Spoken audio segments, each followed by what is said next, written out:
chastising him left, right, center. He was very angry. He did a big blunder, big mistake. And he was getting chastisement. And Maharaj was saying that as I was chastising, he said sorry. He said sorry. And Maharaj was even more angry. And nowadays it has become a fashion. You commit any mistake and you can say sorry, that's all. And all the sinful activities that you have committed is gone. And immediately, Maharaj, as he was speaking this, he said that immediately he started smiling. Because he said that actually his sinful activities are gone. Why? Because Maharaj was saying that the word sorry is actually Krishna's name. Krishna, one of Krishna's name is Shauri. Because Krishna is born in Shura Vansha. So anyone who chants Eka Krishna Nama Kare Sarva Papa Chaye Navabhida Bhakti Purna Nama Haite Hai. And as he said sorry, Maharaj forgave him. You chanted Krishna's holy name. Now what sinful activities are remaining? So even in one word, they are remembering Krishna. Just the word sorry reminded him of Krishna. That Krishna is called Shauri. So by saying the word sorry, one can vanquish all the sins in one go. So this is their remembrance. A devotee always sees Krishna at all points of time. In one lecture he was saying that while traveling around West, or even in India today, you will find there are many hotels. And these hotels are named like, they are called Holiday Inn. You know the word Holiday Inn? The word inn in English means hotel. A place where a person can go and reside for some point of time and go to different places. Holiday Inn, Hotel Inn, and things like that. So as Maharaj was traveling and he saw these boards, billboards where they were advertising, Holiday Inn, you can reside here, come for 3 nights, 2 days, this much is the charge, this much discount and all of that. But as he was seeing that, he said, oh, this inn is the name of Krishna. You can find in the 6th chapter where Putana Leela is discussed, Maharaj said, Innastu Kantham. There a verse comes where gopis are protecting Krishna by Krishna's name. So they are saying, may the Lord protect the Kantha of Krishna. So by seeing these words also, a devotee remembers Krishna. Such is their remembrance. At all points of time they remember Krishna. So this is the first step in remembering Krishna. The first step of remembrance is remembering the opulences of Krishna, which are just in front of us. If somebody starts remembering Krishna in that way, one can see Krishna all the time, everywhere, by seeing his opulences, by remembering these verses, by seeing the things of this material world. We can remember Srimad Bhagavad Gita, Srimad Bhagavatam, and we can remember Krishna. And we can see that in the lives of exalted devotees. So this is the first step in remembrance of Krishna. The goal is very high. The goal is to remember Krishna at all points of time. But this is the first step. The second step of remembering Krishna is remembering Krishna in all situations. Now we see that in all objects, through opulences we can remember Krishna. Now in situations also we can remember Krishna. And this is why Shastras help us remember Krishna in all situations. So much so, the Shastra glorifies the remembrance of Krishna in all situations, that Brahmaji, he says, Tattenu kampam susamikshamanam bhunjana evatma kritam vipakam hridvag vapurbhir vidadham namaste jiveta yo mukti pade sadaya bhak. One who can remember Krishna in all situations, he is entitled for the kingdom of Godhead. This is Brahmaji's stuti. Remembering Krishna, seeing Krishna's mercy in all situations, at all circumstances in our life, gives us the opportunity to go back home, back to Godhead in this very lifetime. This is Brahmaji's promise. Tattenukampam susamikshamaanam bhunjana evatmakritam vipakam hridvagvapurbher vidadam namaste jivet yo muktipade sadaya bhak. Tattenukampam susamikshamaanam. One who can do susamiksha. Susamiksha means shushtu samiksha.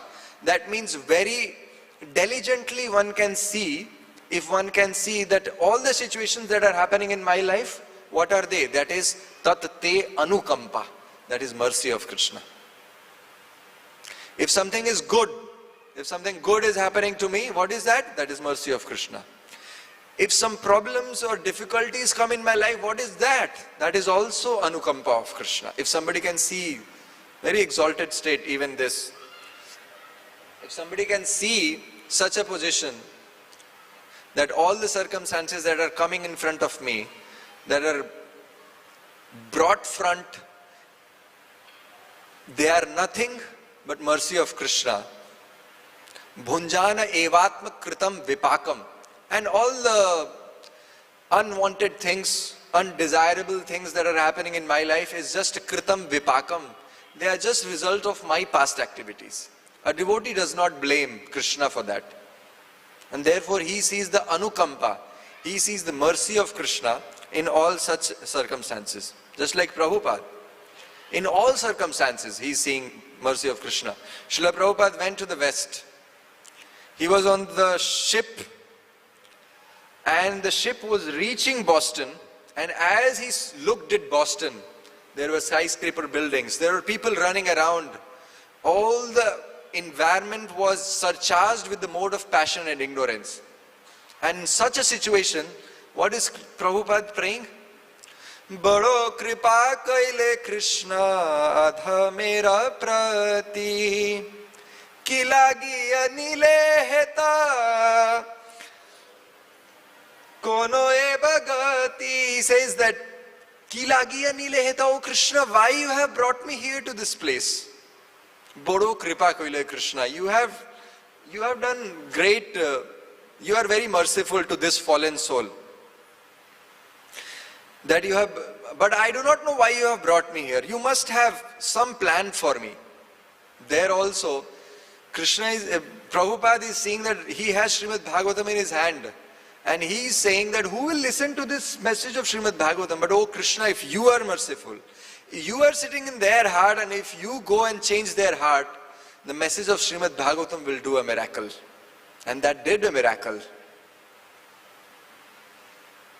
Just imagine, we as Indians, most of us, we already know about Krishna, Rama, Mukunda, Lord Vishnu, Lord Shiva.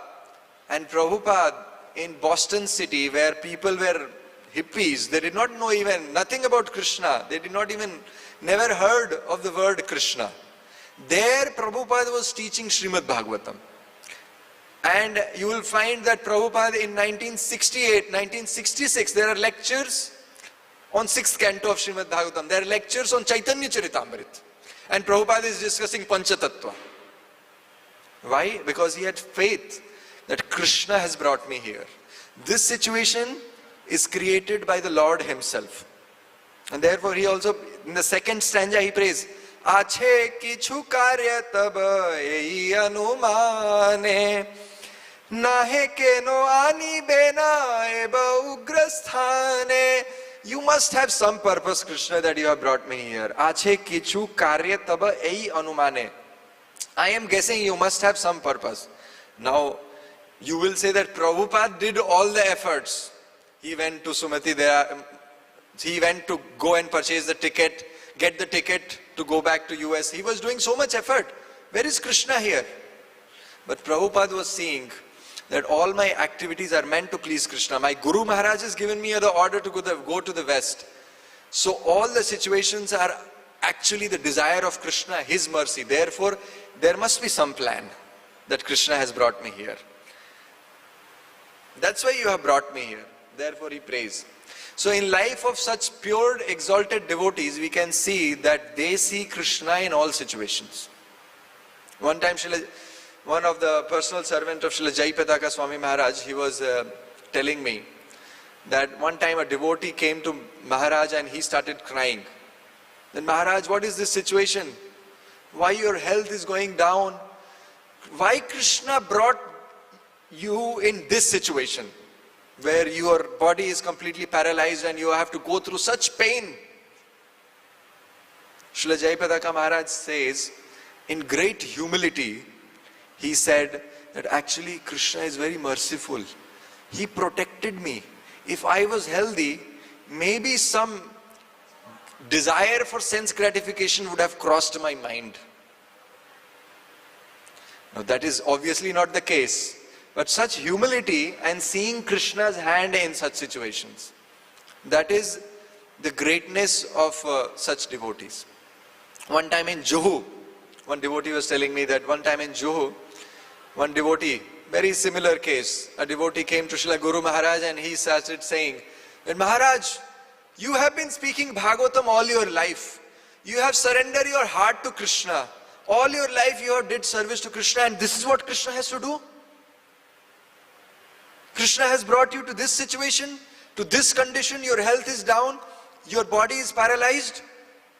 Very sweetly, Guru Maharaj said, Ye sab Bhagwan ka sneh hai. This is affection of Krishna. So this is a mentality of a devotee who can see Krishna in all situations. So the first step in remembering Krishna at all points of time is remembering his opulences, just like here, where Krishna is discussing that you can remember me through my opulences. And in this particular verse he is discussing that you can remember me by seeing all the living entities. What is the cause? What is the beej? What is the seed of the living entities? Moving, non-moving, animate, inanimate object. What is the cause of all of that? It is me. I am the cause. Krishna is the cause of all such objects. So one can remember Krishna like that. So this is the second stage. One English gentleman, he wrote in his book his experiences. He was a theist, great thinker, and he believed in God. So he writes his experiences about what happened in his life. So he was running an orphanage. There were around 100 small kids in that orphanage. And he was running that orphanage as a service to the Lord. So he says that one day, he did not get donations. It was running on donation. And every day there was breakfast food for all the kids in that orphanage at 10 o'clock. But he was such a believer in mercy of the Lord that he told that at 8 o'clock, the main kitchen head of that orphanage, he came to him and he said that we do not have grocery. What do I cook? The kids were at different place. And in the kitchen, this discussion is going on. He writes in his book. He says that there were around 100 students. We did not have money. We did not have grocery to cook for these kids. And the cook, the head cook, was becoming angry that what do I cook? How will you feed these kids now? He said, okay, let's wait. 8 o'clock, 9 o'clock passed, nothing. 9:30 was the first bell that used to ring for the kids to give them idea of the time that okay, it's 9:30, within half an hour you have to come and take your lunch. Every day the head cook used to ring the bell.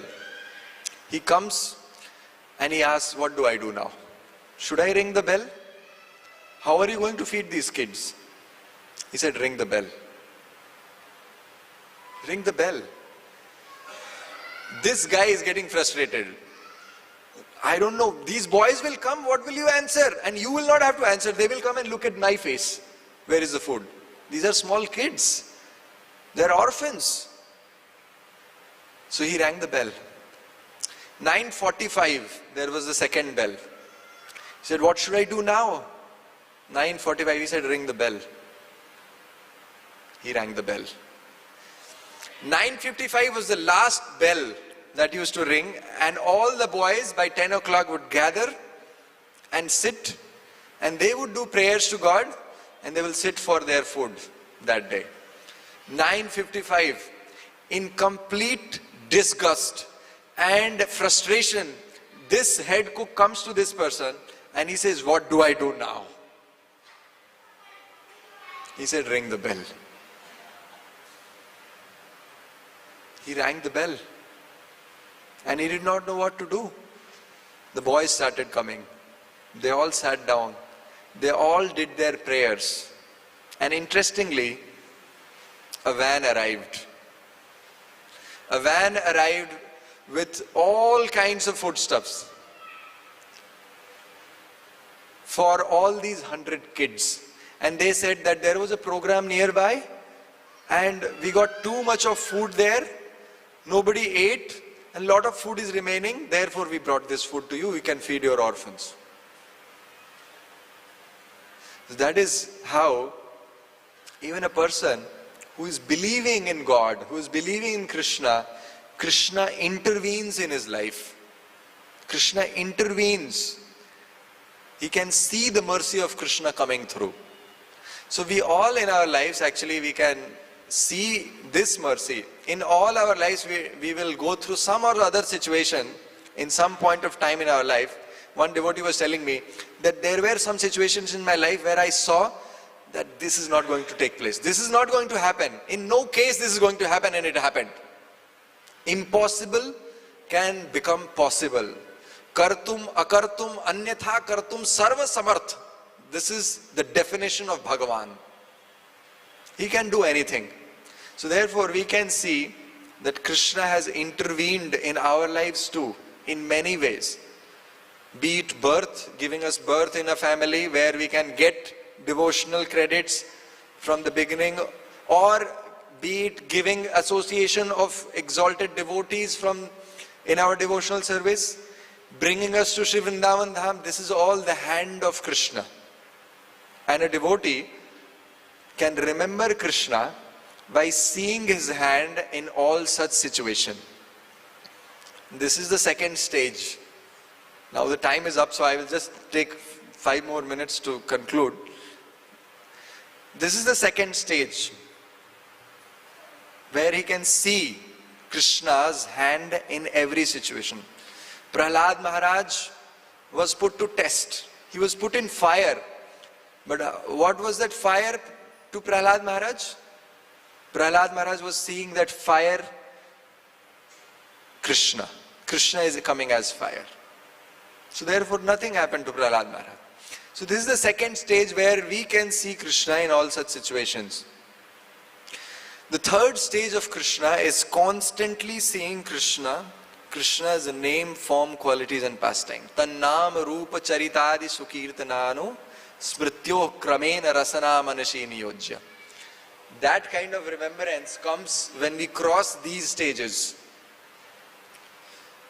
That which is expected of a devotee, that which is recommended by Srila Rupa Goswami, remembering the name, form, qualities, pastimes of Krishna. And that is obviously not going to be easy. But such remembrance, when we cross these stages, such remembrance are given by the Lord himself. He reveals himself to such a devotee. Therefore, we find that, we can see that in the life of Prahlad Maharaj. Prahlad Maharaj went through so many tribulations in his life. He was put to so much of test. And at the end, Hiranyakashipu comes. He asks, "What did you learn in your school, Prahlad?" "Oh dear Prahlad, tell me, what did you learn in your school?" Prahlad Maharaj goes on to say, "Shravanam Kirtanam Vishnu, Smaranam Pada Sevanam, Archanam Vandanam Dasyam Sakhyam Atma Nivedanam." One should do devotional service to the Lord in such ways. And as he spoke like that, Hiranyakashipu was furious. Hiranyakashipu was completely furious. He threw Prahlad, took out his sword and he wanted to kill Prahlad. Before he kills Prahlad, he says, "Prahlad, you have been speaking about your Lord. You have been speaking about Lord Vishnu all the time.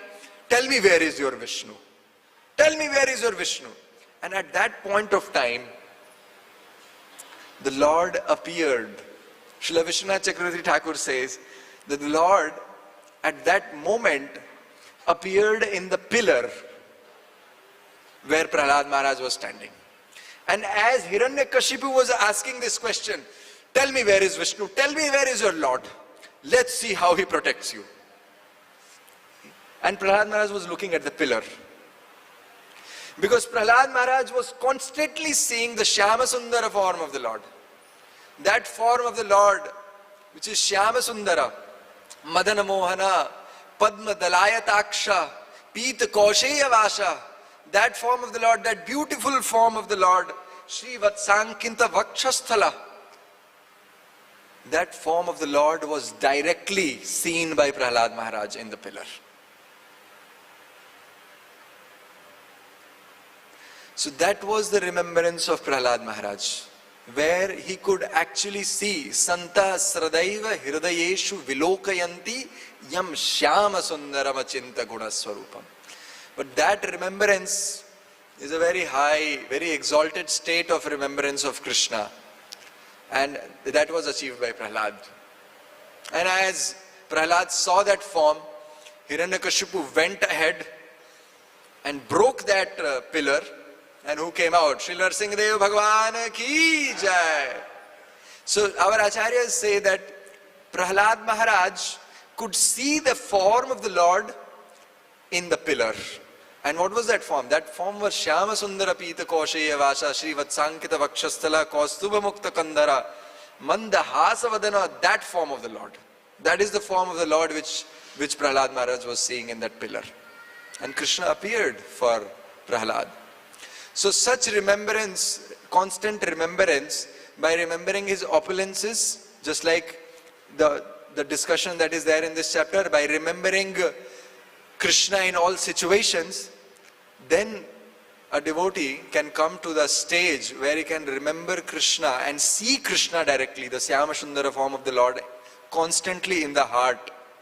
And then a devotee becomes Bhagavatottama, the most exalted of all, as spoken by Krishna in the 11th canto. So I pause here and I beg forgiveness for anything wrong that I have spoken, because this is not my realization. This is something that is given in the Shastra, and therefore I am just presenter. I am just presenting it. So none of this is my realization. So therefore I beg forgiveness if I have spoken anything wrong. Please forgive me. You are all exalted Vaishnavas, and you can please pray for me that may I also get some remembrance of Krishna in my life. Hare Krishna, Krishna Krishna, Hare Hare, Hare Rama, Rama Rama, Hare Hare. Srila Prabhupada ki jai.